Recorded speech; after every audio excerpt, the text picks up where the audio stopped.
it's a very acute stage where the youth is coming up in front. Do you think the role of politician and common man is undergoing a substantial change in our country? And how you are feeling? What are the changes? I think across the world what we've seen is the one thing that the new social media has done is to be able to generate a connectivity with each other very quickly. And recent events, they are incredibly sad events that have happened with the young girl in Delhi. But unfortunately, they're not isolated events. They are events that go on across the globe.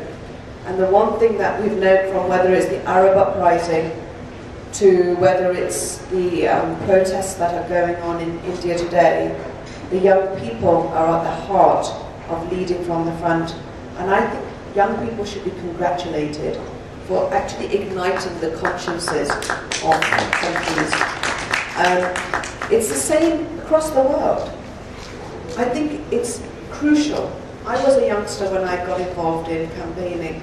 I think it's really crucial. The thing now is it's easier because we can do everything so much easier through the internet and online. But the one thing I would say though is don't let go once you've started a campaign. Unfortunately, campaigns last a very, very long time. And they need commitment. Because for changes to happen, mindsets need to change. And they take much longer than just a protest march. However important the protest march is, but mindsets need to change. And I think that's the key to how we change society. My last question. With what objective did you join the politics? And what is the measure of this success? And what message you want to pass to your children? I joined politics because I was unhappy, I was dissatisfied with how politicians represented me. I felt that I needed to be a voice amongst many to bring some changes. I think it is so important that women come into politics. They bring a different type of perspective to politics. They look at things differently, and they should. Can you elaborate? Well, I mean, when we talk about policies, I mean, we perhaps know we're the biggest consumers. Women are the biggest consumers. So we know what we want to purchase, how we want to purchase it, whether it's through healthcare, whether it's through education. We know what we want for our families. And yet, by and large, across the globe, it's largely decided upon by men who probably have little or less, not little, but less information on how these systems apply and respond to family and children and to homes.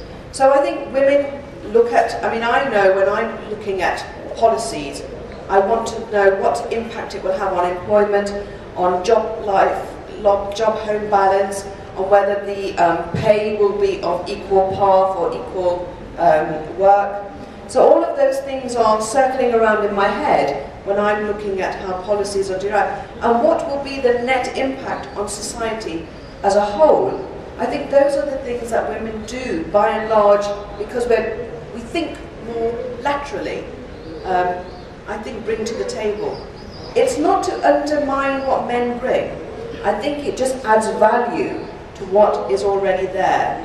I think good politics is when we each add value and add to our strengths, rather than look at what we lose. Because in politics you don't lose anything when somebody brings something extra to the table, you just gain something more. What's the measure of this success? That will be counted, I suspect, after I leave politics. I don't know, is the honest answer. I think that will happen when people will say, Sandy Verma came into our lives, she did something that made us change. Maybe that's what the measure will be. I don't know. I just know that I want to see a society where girls shouldn't be embarrassed of being born a girl.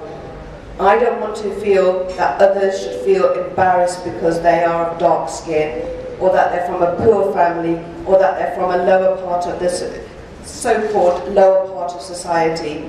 Because without each other, we couldn't interact anyway. I mean, how do you manage if everybody's doing one job and the other jobs aren't fulfilled? How does society function? I would like to see a society where actually, to be quite frank, and this is the great thing about UK. The great thing about UK is it doesn't matter. I sit with my Secretary of State and we have coffees and drinks and chat on an equal par. I think that sort of hierarchy of self-importance needs to disappear. We're public servants. We come to serve the public. That's our job. And we get paid very well for it. So I think we need to make sure that when we leave this job, that we've left it a more equal place for somebody else. That's my hope. What is the message you want to pass to Indian women? Come into politics, please. This was my last question. Message for Indian women. The message for Indian women is, look at my fabulous co-partner here and see what she's managed to achieve. Coming from being a medic to coming into politics. Actually, you and I had a switch turned on in our heads to say, very true, that destiny has taken me down a different path. I'm going to you see, I'm going to be mean. I'm going to have the last word here. What message have you got for women? Be an expert. When I go to my villages, my constituency is a typical rural constituency of India. I go to houses, tell young girls, when you see yourself in the mirror, don't see yourself, see image of Param. I want them to grow as Param. Let me tell you something about myself. I'm a daughter of uneducated parents. We are four siblings, all are postgraduates. I'm a daughter of a man who was born in a very poor family. We have a house in my native place, Ratanpura in Sangria, my constituency. The bricks are made of mitti, gara, by my own father. We have started from that place. So a poor girl from a poor family, from uneducated family, is sitting in front of you. If Param can become a doctor, Param can become a representative, why not a rural girl from India, from rural India? So that's my message for every girl of India. Be a next Param. And again, a simple message for my counterparts. Be a next Navdeep. He has really supported me. After my marriage, I started writing Param Navdeep Singh. Earlier, I was Paramjeet Kaur. So you can understand the force behind Param. So that's my message. I can add on to that. Don't think that men won't support you, because they do. If you want to find support, first of all, change how your own households run. And I think that's the key. And when you've got Navdeep, I've got my Ashok. You got Ashok before me. We have been married for the last 25 years. And I do 10 years better. But we are still celebrating our silver jubilee because I keep telling him, "Ek saal pura nahi hua, abhi gift dete jao." So over to my audience, you have questions, please.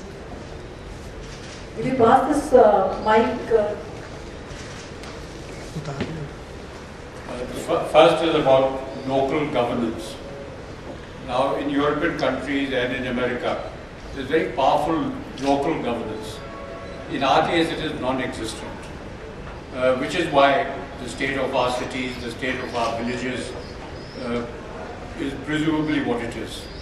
Perhaps connected with this is something that Prime Minister referred to, is the question of descending from some elevated position in which legislators put themselves.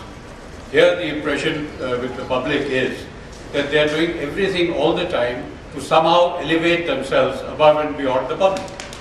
And a manifestation of that resentment has been witnessed in Delhi, though in an unconnected case.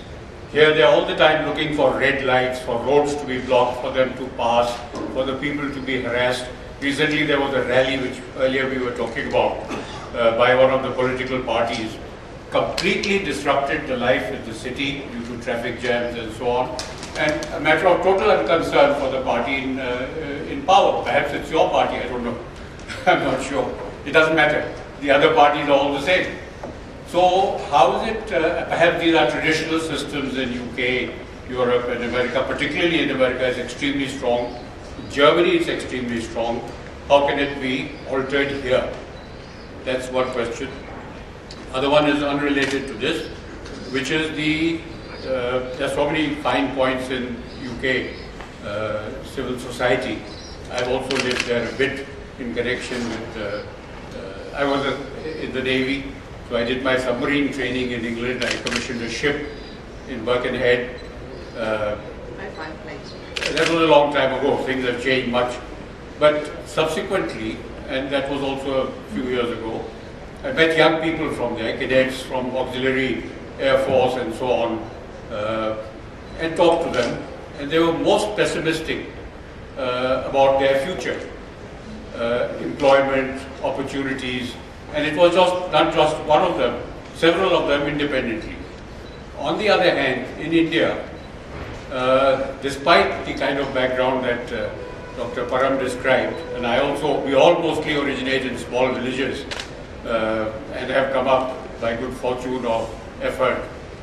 Children are extremely optimistic, and they are very bright, they work hard, especially the girls. So it's very interesting that there are these kind of forces at work in society.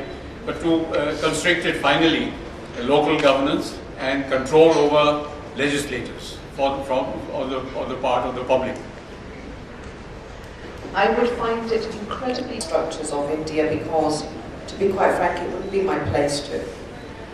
What I would say is, though, that you are a democracy, and the ballot box is where you utilize power wherever you are in the world.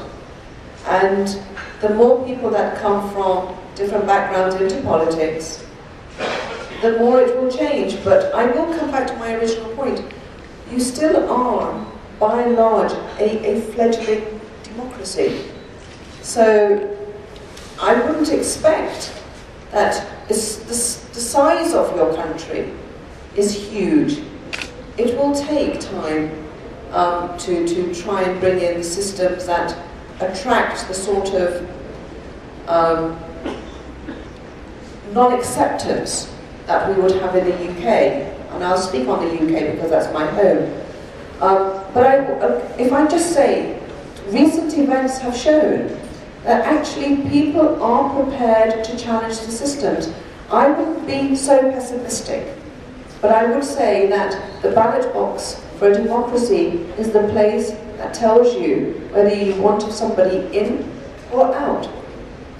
And it's for you as individuals to be able to challenge that, rather than actually hope that, you know, outside forces are going to change anything. The Indian community is a highly educated, highly complex community. It has great strengths, but it also needs to add value to itself, I think. I think it's high time that we